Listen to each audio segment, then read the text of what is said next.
বাজেটে স্বল্পতার কারণে হয়তো আপনি এমন একটি টিভি কিনে ফেলেছেন যার মধ্যে নেই কোনো স্মার্ট ফিচার, অর্থাৎ আপনি চাইলেও আপনার টিভিতে ইউটিউব চালাতে পারেন না, অথবা হয়তো আপনি স্মার্ট টিভি ঠিকই কিনেছেন যার মধ্যে অ্যাপও আছে অনেক, কিন্তু সেটা এতটাই স্লো আপনি চাইলেও কিন্তু স্মার্ট টিভির যে বেনিফিট বা ফিচারগুলো সেটা আপনি কিছু এনজয় করতে পারছেন না। এরকম ক্ষেত্রে যদি আপনি পড়েন তাহলে আসলে করণীয় কী? আমাদের কাছে আজকে রয়েছে খুবই কনভিনিয়েন্ট এবং ইজি একটি সলিউশন, যেটা হচ্ছে স্মল সাইজের অ্যান্ড্রয়েড স্মার্ট টিভি বক্স। তো আমাদের আজকের যে ডিভাইসটি, এটা আমরা কিন্তু অলরেডি যাচাই করেছি এবং আমরা এটা টেস্ট করে যা দেখতে পেয়েছি সেটাই আজকে আপনাদের সাথে শেয়ার করবো। এবং এটার যে প্রাইস পয়েন্ট 2500 টাকার আশেপাশে, এই প্রাইস পয়েন্ট এটা আসলে কি ওয়ার্থ ইট কিনা বা এটার যে ভ্যালু ফর মানি কিনা এটা আমরা আসলে জানার চেষ্টা করব। তো চলুন আমরা ভিডিওর মূল অংশে চলে যাই, আমরা দেখব এই ডিভাইসটি আসলেই বাস্তবে কেমন।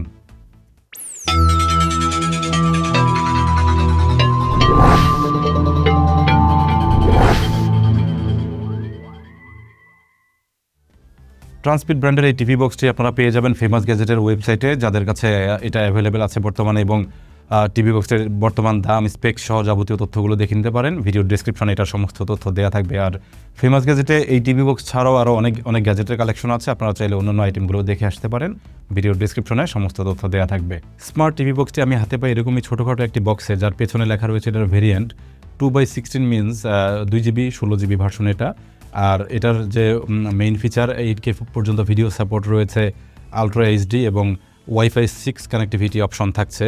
পাশাপাশি ডিভাইসটি কিনলে রয়েছে 3 মাসের অফিসিয়াল ওয়ারেন্টি, ফেমাস গ্যাজেট থেকে 3 মাসের একটি ওয়ারেন্টি পেয়ে যাবেন, যেটা ডিভাইসের সেফটির জন্য খুবই একটি ভালো বিষয়। এবং এটা 3টি স্টেপে সেট আপ করে ফেলা যায়, জাস্ট ডিভাইসে কানেক্ট, অর্থাৎ টিভিতে কানেক্ট, এবং হচ্ছে ওয়াইফাই কানেক্ট, এবং হচ্ছে স্ট্রিমিং। তো আমরা বক্সে যদি খুলি, প্রথমেই আমরা দেখতে পাবো এখানে টিভি বক্স ডিভাইসটি বেশ ছোটোখাটো একটি ডিভাইস। আমরা আগেই বলছিলাম এটা অত্যন্ত ছোট সাইজে, এবং এটার নতুন ডিভাইসগুলো এভাবেই আসে, পলিটি খুলে নিতে হয়। আর এই হচ্ছে ডিভাইসটি, মেইন ডিভাইস। এবং পাশাপাশি অ্যাক্সেসরিজ স্বরূপ কী কী আছে আমরা যদি দেখার চেষ্টা করি, এখানে একটি আমরা অ্যাডাপ্টার দেখতে পাচ্ছি। এটা হলো একটি পাওয়ার অ্যাডাপ্টার টিভি বক্সটিকে পাওয়ার আপ করার জন্য, DC 5 ভোল্ট 2 অ্যাম্পিয়ার, অর্থাৎ এটা 10 ওয়াটে টিভি বক্সটিকে চালায়, একটি অ্যাডাপ্টার সাথে থাকছে। পাশাপাশি আরও আছে একটি HDMI কেবেল, অর্থাৎ এটা ব্যবহার করতে চাইলে আপনাকে আলাদা করে আর কেবেল কেনার প্রয়োজন নেই, সরাসরি ডিভাইসটি কেবেলের মাধ্যমে টিভিতে অ্যাটাচ করে দিলেই আপনি স্মার্ট টিভি এনজয় করতে পারছেন। তাছাড়া আরও রয়েছে একটি রিমোট কন্ট্রোল, খুবই চমৎকার একটি রিমোট কন্ট্রোল, যার মধ্যে যে সকল স্ট্রিমিং প্ল্যাটফর্মগুলো আমরা দেখে থাকি সেগুলো শর্টকাট বাটনগুলো রয়েছে। রিমোটটি বেশ ভালো, এবং হচ্ছে এটা যেহেতু আইআর রিমোট না, এটার মাধ্যমে যে কোনো অ্যাঙ্গেল থেকে প্রেস করলে কিন্তু টিভি বক্সটি কাজ করে। তো মোটামুটি এই ছিল ডিভাইসটির প্যাকেজিং কন্টেন্ট, এবং আমরা এই পর্যায়ে ডিভাইসটির বিল্ড কোয়ালিটি এবং ডিজাইন প্রসঙ্গে একটু কথা বলবো। প্রথমত দেখুন, এটার যে সাইজ সেটা হচ্ছে 88 মিলিমিটার বাই 88 মিলিমিটার, অর্থাৎ আমরা বলতে পারি 3.5 ইঞ্চি থেকেও ছোট এটার হচ্ছে দুই পাশ। এবং এটার যে থিকনেস রয়েছে, এই থিকনেস 0.7 ইঞ্চি বা 18 মিলিমিটার, অর্থাৎ 1 ইঞ্চি থেকেও অনেকটাই কম। তো এত ছোট একটা ডিভাইসের মধ্যে স্মার্ট ফ্যাসিলিটি অ্যাড করা হয়েছে, যেটা বেশ ইমপ্রেসিভ। এবং আমরা যে এটার পারফরমেন্স পেয়েছি, বাস্তবিক অর্থে আমরা বেশ ভালোই পেয়েছি, আসলে খুবই স্মুথ ছিল এটার ইউআই। তো শুধুমাত্র ডিভাইসের পারফরমেন্স দেখলেই হবে না, জানতে হবে এটার হার্ডওয়্যার কী রয়েছে, কারণ এই হার্ডওয়্যারের উপরে ডিপেন্ড করে এটার পারফরমেন্স আসলে কেমন বা কতদিন স্টেবল হবে। তো এই প্রথম আমি কোনো স্মার্ট টিভি বক্সে রক চিপ দেখতে পেলাম। এটার চিপসেট মডেল হলো RK3518, এবং এটা Cortex A53 একটি চিপসেট, সাথে জিপিইউ হিসেবে রয়েছে Mali 450 MP2, এবং যেটা খুব ভালোভাবেই 4K ভিডিও ডিকোড করতে পারে। তথ্য অনুযায়ী এটাতে রয়েছে ওয়াইফাই 6। আমরা এটা ডুয়াল ব্যান্ড যে ওয়াইফাই ফিচারটি এটা এনজয় করছিলাম, এবং 2.4 গিগাহার্টজে আমরা ভালোভাবে ভিডিও প্লে করতে পারছিলাম। পাশাপাশি আমরা 5 গিগাহার্টজে এটা 4K ভিডিও চালাচ্ছিলাম। আমরা সেক্ষেত্রে কোনো রকম এটার যে ল্যাগ বা বাফারিং এসব কিছু আমরা তেমন দেখতে পাইনি। তো আউট অফ দ্য বক্স এটাতে রয়েছে Android 14। আর বর্তমানে বাজারে যে অ্যান্ড্রয়েড টিভি বক্সগুলো পাওয়া যায় তার মধ্যে আমরা প্রায়ই দেখতে পাই Android 9, 10 বা এরকম পুরনো ভার্সনগুলো, সেক্ষেত্রে এটা কিন্তু বেশ এগিয়ে আছে। ছোট্ট এই স্মার্ট টিভি বক্সটি ফেমাস গ্যাজেট থেকে পারচেস করলে আপনারা সাথে কয়েকটি ফ্রি অ্যাপ পেয়ে যাবেন, যেগুলোর মাধ্যমে আপনারা চাইলে লাইভ টিভি দেখা সহ বিভিন্ন রকম লাইভ খেলা এনজয় করতে পারবেন। এই জন্য কোনো রকম ডিশ সংযোগের প্রয়োজন হবে না, এবং আপনারা সম্পূর্ণ ফ্রিতেই এগুলো দেখতে পাবেন। তো ডিজাইনের দিক থেকে যদি আমরা দেখি, এটার এই অংশে শুধুমাত্র ব্র্যান্ডিং করা আছে, নিচে যদিও মনে হয় এটা ভেন্টিলেশন গ্রিল, আসলে তা না, এটা একটা ডিজাইন, এবং মিনিমালিস্টিক এই ডিজাইনটি কিন্তু খুবই সুন্দর, স্মার্ট লাগে আমার কাছে। আর আমরা যদি এটার ব্যাক সাইড দেখি, এখানে অনেকগুলো এয়ার ভেন্ট গ্রিল আছে, যেখান থেকে এটার কুলিং ফাংশনটি চলতে থাকে, যদিও এটা খুব একটা হিট আমরা হতে দেখিনি। আর বর্তমানে শীতকাল, আসলে ডিভাইস তেমন গরম হয় না এই সময়ে। আর আমরা যদি এটার ইন্টারফেসগুলো দেখার চেষ্টা করি, প্রথমে রয়েছে এখানে একটা DC input port, 5 volt DC কারেন্টে এটা চলে। আর রয়েছে RJ45 কানেক্টিভিটি, অর্থাৎ আপনি চাইলে কেবল দিয়ে ইন্টারনেট ইনপুট দিতে পারবেন, যেটা খুব ভালো একটি ফিচার। যারা কোনো রকম ডিলেলেস ভিডিও স্ট্রিমিং চান তারা কিন্তু এই পোর্টটি তাদের জন্য খুবই ইম্পর্ট্যান্ট হবে।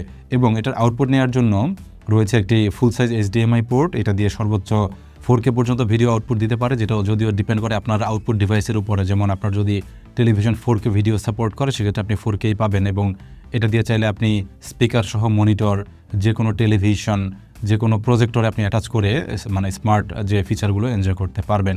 রয়েছে AV কানেক্টর, এটার মাধ্যমে নন স্মার্ট পুরনো যে টিভিগুলো রয়েছে, যেমন CRT বা পুরনো যে LCD টাইপের টেলিভিশনগুলো, আপনি চাইলে সেগুলোকে স্মার্ট টিভিতে রূপান্তর করতে পারবেন। তবে সেক্ষেত্রে অবশ্যই কেবলটা আপনাকে কালেক্ট করে নিতে হবে, কারণ এটার সাথে কোনো রকম AV কেবল দেওয়া থাকে না। রয়েছে IR এক্সটেন্ডার পোর্ট, যেখান থেকে IR রিসিভার, এক্সটার্নাল রিসিভারের মাধ্যমে ব্যবহার করা যাবে, কিন্তু এটার মধ্যে যে রিমোট ফ্রিকোয়েন্সি সেটা যথেষ্টই ভালো, যার কারণে এটা আমার কাছে তেমন প্রয়োজনীয় মনে হয়নি। আর ডিভাইসটির বাম পাশে রয়েছে 2টি ফুল সাইজ USB পোর্ট, যেখানে আপনি চাইলে কিবোর্ড, মাউস বা এই জাতীয় যত রকম ডিভাইস আছে এগুলো অ্যাটাচ করতে পারবেন। আপনি চাইলে প্রয়োজনে ওয়েবক্যাম অ্যাটাচ করে ভিডিও কনফারেন্সিংয়ের মতো কাজগুলো এটা দিয়ে করতে পারবেন। রয়েছে একটি মেমোরি কার্ড স্লট, যেখানে আপনি চাইলে এটার যে 16 GB ইন্টারনাল মেমোরি সেটাকে এক্সপান্ড করে 128 GB, 64 GB বা 256 GB এরকম এক্সপানশন করতে পারবেন। সেক্ষেত্রে আপনার ফাইলগুলো আপনি এটার মাধ্যমে প্লে করতে পারবেন। এই ধরনের স্মার্ট অ্যান্ড্রয়েড টিভি বক্সগুলো কীভাবে ইনস্টল করতে হয় সেটা অনেকেই জানেন, তারপরেও যারা জানেন না তাদের একটু ধারণা দিয়ে দিচ্ছি। এই টিভি বক্সের সাথে যে অ্যাডাপ্টারটি আসে সেটা সিম্পলি এটার যে ডিসি পোর্ট রয়েছে সেখানেই অ্যাটাচ করে দিতে হয়, এতে করে ডিভাইসটিতে পাওয়ার চলে আসবে। আর এটার সাথে যে HDMI কেবলটি দিয়ে দেওয়া হয় সেটা আউটপুট ডিভাইসে যাবে, এবং এটার যে এক প্রান্ত রয়েছে সেটা আমরা টিভি বক্সের HDMI পোর্টে দেবো, এবং অপর যে প্রান্ত রয়েছে সেটা আমরা যদি টেলিভিশনে অ্যাটাচ করি টেলিভিশনে করব, এবং যদি আমরা চাই মনিটরে অ্যাটাচ করি সেক্ষেত্রে আমরা চাইলে ডেস্কটপ পিসির যে মনিটর সেগুলোতে অ্যাটাচ করতে পারবো। তবে সেক্ষেত্রে একটি বিষয় আপনাকে অবশ্যই মাথায় রাখতে হবে, আপনার মনিটরে কিন্তু অবশ্যই স্পিকার থাকতে হবে, তা নাহলে আপনি কিন্তু সাউন্ড শুনতে পাবেন না। তবে বিকল্প একটি পদ্ধতি আছে, যেহেতু টিভি বক্সের মধ্যে ব্লুটুথ আছে, আপনি চাইলে যে কোনো ব্লুটুথ স্পিকার কানেক্ট করে নিতে পারবেন, সেক্ষেত্রে কিন্তু আপনি বেশ লাউড সাউন্ড পেতে পারেন এটা থেকে। রিমোট কন্ট্রোলতে রয়েছে গুগল ভয়েস সাপোর্ট, সুতরাং আপনি চাইলে এটা কিন্তু ভয়েস কমান্ডের মাধ্যমে অ্যাপ ওপেন করা, ইউটিউবে যে কোনো ভিডিও সার্চ করা, এরকম ফ্যাসিলিটিগুলো কিন্তু অনায়াসে আপনি এই রিমোট থেকে পেয়ে যাচ্ছেন। প্লাস এটা রিমোট কিন্তু IR রিমোট না, অর্থাৎ আপনার টিভি বক্সের দিকেই ধরে রাখতে হবে, মোটেও কিন্তু বিষয়টা এমন না। আপনি চাইলে যে কোনো অ্যাঙ্গেল থেকে বা যে কোনোভাবে কিন্তু রিমোটটি আপনি প্রেস করতে পারেন, সেক্ষেত্রে টিভি বক্সটি কাজ করে। ট্রান্সপিড ব্র্যান্ডের এই ছোটোখাটো কিউট স্মার্ট টিভি বক্সটি নিয়ে এই ছিল আমাদের আজকের ভিডিও। তো আশা করি এতক্ষণে আপনারা বুঝে গেছেন কেমন এই ডিভাইস বা কেমনই বা এটার পারফরমেন্স। তো এই ডিভাইসটি যদি আপনাদের প্রয়োজন হয় বা আপনাদের নন স্মার্ট টিভিকে যদি আপনি স্মার্ট করতে চান, বা আপনার পুরনো যে স্মার্ট টিভি আছে যেটা অনেক ল্যাগি, সেটাকে চাইলে আপনারা কিন্তু এই ডিভাইসের মাধ্যমে হাই স্পিড স্মার্ট টিভিতে রূপান্তর করতে পারেন। সেক্ষেত্রে আপনারা ফেমাস গ্যাজেটের ওয়েবসাইটে ভিজিট করুন, অথবা আমাদের ভিডিওর ডেসক্রিপশন চেক করুন, সেখানে এটা সম্পর্কে সমস্ত তথ্য দেওয়া আছে।